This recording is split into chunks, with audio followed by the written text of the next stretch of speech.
दोस्तों, आज हम बात करने वाले हैं एक ऐसे नेता की जिन्होंने बंगाल की राजनीति में ऐसा उलटफेर किया जिसकी शायद किसी ने कल्पना भी नहीं की थी। एक समय ममता बनर्जी के सबसे भरोसेमंद साथी और फिर वही नेता बने उनके सबसे बड़े राजनीतिक प्रतिद्वंदी। ये कहानी है सुवेंदु अधिकारी की। एक साधारण राजनीतिक परिवार से निकलकर पश्चिम बंगाल के मुख्यमंत्री बनने तक के सफर की। 15 दिसंबर 1970 को पश्चिम बंगाल के पूर्वी मेदिनीपुर जिले के करकुल्ली गांव में सुवेंदु अधिकारी का जन्म हुआ। उनके पिता शिशिर अधिकारी बंगाल की राजनीति का बड़ा नाम थे। राजनीति का माहौल घर में पहले से था, लेकिन सुवेंदु अधिकारी ने अपनी पहचान खुद के दम पर बनाई। शुरुआत में उन्होंने छात्र राजनीति और स्थानीय संगठनों के जरिए लोगों के बीच काम करना शुरू किया।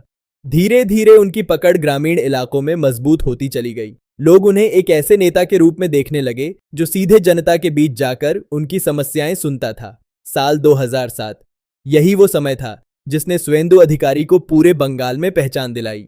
नंदीग्राम में जमीन अधिग्रहण के खिलाफ आंदोलन शुरू हुआ और सुवेंदु अधिकारी इस आंदोलन का सबसे बड़ा चेहरा बनकर उभरे। किसानों के समर्थन में उन्होंने खुलकर आवाज उठाई और देखते ही देखते वह बंगाल की राजनीति के बड़े नेताओं में शामिल हो गए। उस समय वह ममता बनर्जी की पार्टी तृणमूल कांग्रेस यानी टीएमसी का हिस्सा थे। उनकी मेहनत और संगठन क्षमता की वजह से टीएमसी को ग्रामीण बंगाल में काफी मजबूती मिली। इसके बाद उन्होंने सांसद, विधायक और राज्य के परिवहन मंत्री जैसे कई अहम पद संभाले। लेकिन राजनीति में दोस्ती और दुश्मनी ज्यादा समय तक स्थायी नहीं रहती। साल 2020 में बंगाल की राजनीति में बड़ा भूचाल आया जब सुवेंदु अधिकारी ने टीएमसी छोड़कर भारतीय जनता पार्टी यानी बीजेपी ज्वाइन कर ली। उनका बीजेपी में जाना टीएमसी के लिए एक बड़ा झटका माना गया। बीजेपी ने भी उन्हें बंगाल में अपना सबसे मजबूत चेहरा बनाकर पेश किया। फिर आया 2021 का विधानसभा चुनाव, जहां नंदीग्राम सीट पर सीधा मुकाबला था ममता बनर्जी और सुवेंदु अधिकारी के बीच। पूरा देश इस चुनाव को देख रहा था और आखिरकार सुवेंदु अधिकारी ने ममता बनर्जी को हराकर इतिहास रच दिया।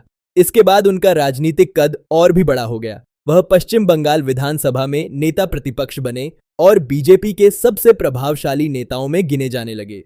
फिर आया साल 2026, जब बंगाल की राजनीति ने एक और बड़ा मोड़ लिया।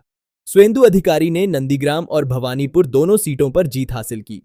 भवानीपुर वही सीट थी जिसे ममता बनर्जी का सबसे मजबूत गढ़ माना जाता था। इस जीत के साथ बंगाल में टीएमसी के लंबे शासन का अंत हुआ और बीजेपी पहली बार सत्ता तक पहुंची। 9 मई 2026 को सुवेंदु अधिकारी ने पश्चिम बंगाल के मुख्यमंत्री पद की शपथ ली। आज सुवेंदु अधिकारी को एक मजबूत जमीनी नेता और बेहतरीन संगठनकर्ता के रूप में देखा जाता है। खासकर जंगमहल और तटीय इलाकों में उनकी पकड़ बेहद मजबूत मानी जाती है। लेकिन सवाल अब भी वही है, क्या सुवेंदु अधिकारी बंगाल की राजनीति में नया इतिहास लिख पाएंगे या फिर आने वाले सालों में राजनीति एक बार फिर नया मोड़ लेगी? आपकी राय क्या है? कमेंट करके जरूर बताइए।